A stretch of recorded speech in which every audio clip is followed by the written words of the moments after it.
নমস্কার। আজকে আমরা আলোচনা করব সুখ দাতা শুক্র, অর্থাৎ জীবনের যত সুখ স্বাচ্ছন্দ্য দেয় শুক্র।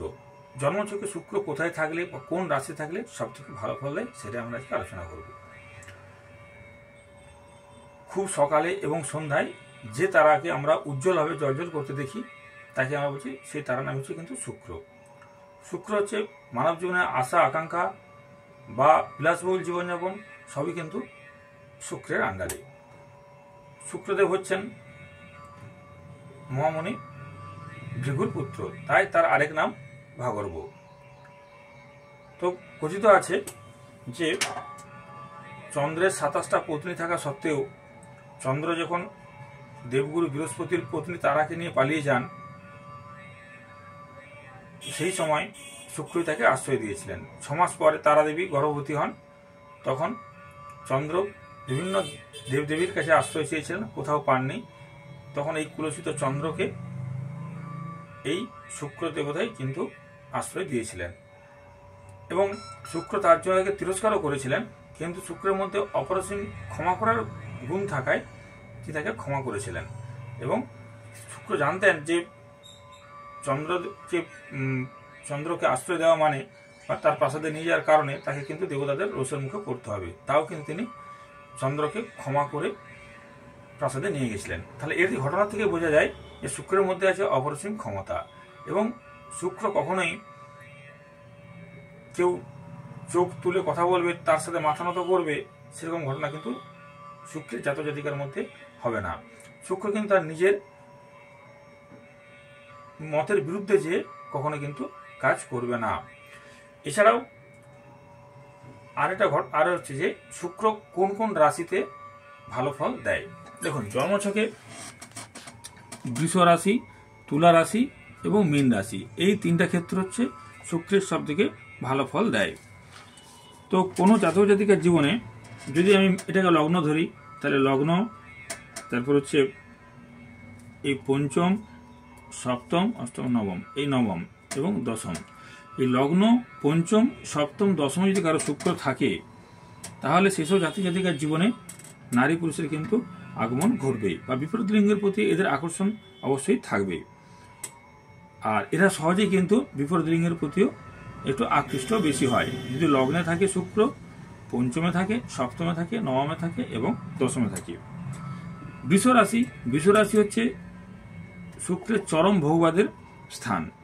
এখানে শুক্রের এই বৃষ রাশিতে চন্দ্র তুঙ্গি হয়। এখানে জাতক জাতিকার জীবনে যা ভোগের প্রয়োজন তা কিন্তু বৃষ রাশিতে শুক্র থাকলে তার কিন্তু তার সেই ইচ্ছা অবশ্যই পূর্ণ হয়। আর এইসব যাদের জন্ম থেকে শুক্র বৃষ রাশিতে আছে তাদের জীবনে বেশিরভাগ ক্ষেত্রেই পরিবর্তন ঘটে বা ভালো সময়টা আসে কিন্তু বিবাহের পরে, যাদের বৃষ রাশিতে শুক্র থাকে। তুলা রাশিতে যাদের শুক্র থাকে তাদের কি হয়, এটা হচ্ছে তুলা রাশিতে শুক্রের নিজস্ব ঘর এবং এখানে যত রকমের শুক্র থাকলে পৃথিবীর যত রকমের কামনা বাসনা বা ভগবান বা পরমাত্মার সঙ্গে যে মিলিত হওয়ার যে পূর্ণ আনন্দ, সেটা কিন্তু তুলা রাশিতে শুক্র থাকলে অবশ্যই পাওয়া যায়। এখানে একদিকে হচ্ছে প্রতিষ্ঠার কারক গ্রহ হচ্ছে কিন্তু রবি নিচ্ছস্থ হয় তুলা রাশিতে, মেষে তুঙ্গ হয়, তাহলে তুলার রবি নিচ্ছস্থ হয়, আবার শনি এখানে উচ্চস্থ হয়। তাহলে একদিকে হচ্ছে যে এখানে রবির প্রতিষ্ঠাকারক গ্রহ রবি, তার নিচস্থান। অন্যদিকে শনি এখানে তুঙ্গ হয়, যে শনি সংসারের তুচ্ছ জিনিসের মায়ার উপর তার অধিকার ছেড়ে সে কিন্তু ঈশ্বর লাভের চেষ্টা করে, ঈশ্বর লাভের বা ঈশ্বরের উদ্দেশ্যে তার জীবনকে উৎসর্গ করে যদি তুলা রাশিতে শুক্র থাকে। আর তুলা রাশিতে শুক্র থাকলে একটা সময় হবে যে জীবনের সমস্ত ভোগ কামনা কিন্তু পূর্ণ হবে, তারপরে কিন্তু সেই ধর্মীয় পথে এগিয়ে যাবে যদি তুলা রাশিতে শুক্র থাকে, মানে ভোগের পরে ত্যাগ। এখানে যদি তুলা রাশিতে শুক্র থাকে, এরা এমনিতেও খুব সূক্ষ্ম বুদ্ধিসম্পন্ন হয়। এরা আর্টস ফার্টস বা কলা বিভাগে বেশি পড়াশোনা করতে ভালোবাসবে। মোটের উপর এই তুলা রাশিতে যদি শুক্র থাকে সেই ব্যক্তি সবার প্রিয় হবে যদি তুলা রাশিতে শুক্র থাকে। এবার হচ্ছে মীন রাশির অধিপতি হচ্ছে বৃহস্পতি, যে হচ্ছে জ্ঞানের কারক গ্রহ। আর এখানেও শুক্র কিন্তু তুঙ্গি হয়, তাহলে শুক্রের হচ্ছে তুঙ্গস্থান। তাহলে এখানে শুক্র হচ্ছে কিন্তু দৈত্যগুরু। শুক্র হচ্ছে ব্রাহ্মণ হলেও কিন্তু তার অব্রাহ্মণ এবং দৈত্য গুরুদের প্রতি তার একটা, দৈত্য কুলের প্রতি তার একটা আসক্তি কিন্তু অবশ্যই আছে। এই কারণে শুক্রকে বলা হয় দৈত্যগুরু।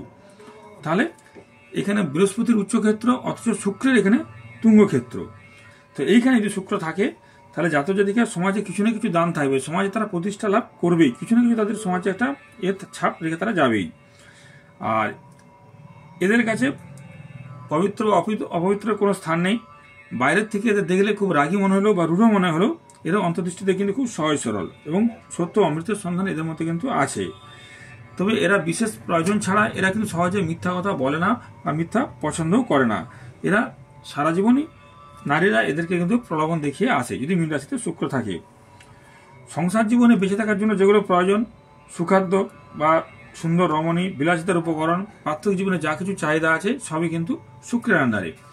জন্মকুণ্ডলিতে যদি অন্যান্য গ্রহ যদি প্রতিকূল থাকে কিন্তু শুক্র যদি বলবান থাকে তাহলে কিন্তু তার সব ইচ্ছা পূরণ হয়। আর শুক্রকে বলা হয় কিন্তু যোগ বিভূতিকারক গ্রহ কিন্তু শুক্রকে বলা হয়। জ্যোতিষশাস্ত্র মতে শুক্র হচ্ছে বৃষ তুলা রাশির অধিপতি। শুক্র হচ্ছে বৃষ এবং তুলা রাশির অধিপতি। শুক্রের 3টা নক্ষত্র হলো ভরণী, পূর্ব ফাল্গুনী, পূর্বশরা নক্ষত্রের অধিপতি। শুক্র একটা রাশিতে ভ্রমণ করতে টাইম নেয়, এই একটা রাশি শুক্র অতিক্রম করতে সময় নেয় 27 দিন, বক্রী হলে থাকে 45 দিন।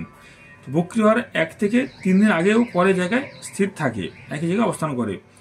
জ্যোতিষশাস্ত্র অনুযায়ী শুক্র হচ্ছে স্ত্রী কারক গ্রহ এবং সামাজিকের কারক গ্রহ। শুক্র কিন্তু মীন রাশিতে উচ্চস্থ হয় এবং এই শুক্র এখানে মীন রাশিতে উচ্চস্থ হয়, এটা হচ্ছে কিন্তু শুক্রের নিচ্চস্থ স্থান, কন্যা রাশি।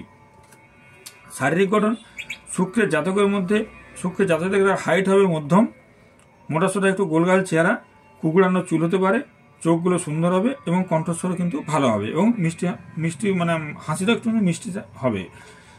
আর শুক্রের স্থান হলো আমাদের গৃহের মধ্যে শয়নকক্ষ বা বিছানার জায়গা, খাবার ঘর এবং সিনেমা থিয়েটার, এগুলো কিন্তু সবই শুক্রের আন্ডারে। বাগান বা আমোদ প্রমোদের স্থান, সুগন্ধি দ্রব্য এগুলো কিন্তু বা কারখানা, অটোমোবাইল এগুলো কিন্তু শুক্রের আন্ডারে আছে।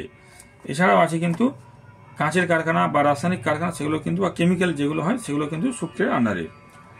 শুক্রের রোগ হচ্ছে মেয়েদের ক্ষেত্রে ইউটেরাসের সমস্যা, ছেলেদের ক্ষেত্রে কিডনির সমস্যা হতে পারে বা অনেক সময় যে কোনো রকম যৌন রোগ, ডায়াবেটিস এগুলো কিন্তু শুক্রের জন্য হয়ে থাকে। শুক্র যাদের পীড়িত থাকবে তাদের কিন্তু রুচিজ্ঞান খুব খারাপ হবে, নিম্নমানের হবে, মানে তারা নিজেদের সঙ্গে মানামানে এমন ড্রেস পরে হয়তো ঘুরে বেড়াবে, বা তার শুক্র পীড়িত থাকলে তার সৌন্দর্য কিন্তু খুব সুন্দর থাকে না। আর শুক্র এর সঙ্গে যদি অশুভ গ্রহ জড়িত থাকে শুক্রের সঙ্গে তাহলে কিন্তু এরা প্রেমের ব্যাপারে জড়িয়ে পড়ে বা এদের চারিত্রিক দোষ কিন্তু গণ্ডগোল হয়। তখন এরা কিন্তু স্বার্থপর হবে যদি শুক্র খারাপ থাকে এবং আত্মকেন্দ্রিক হবে এবং অতিরিক্ত ভোগ লালসার শিকার কিন্তু হবে যদি শুক্র নিচস্থ থাকে। শুক্রের রত্ন হলো কিন্তু হীরা বা সাদা জারকন। এইভাবে আমরা শুক্রকে জন্মছকে বিচার করে থাকি। নমস্কার।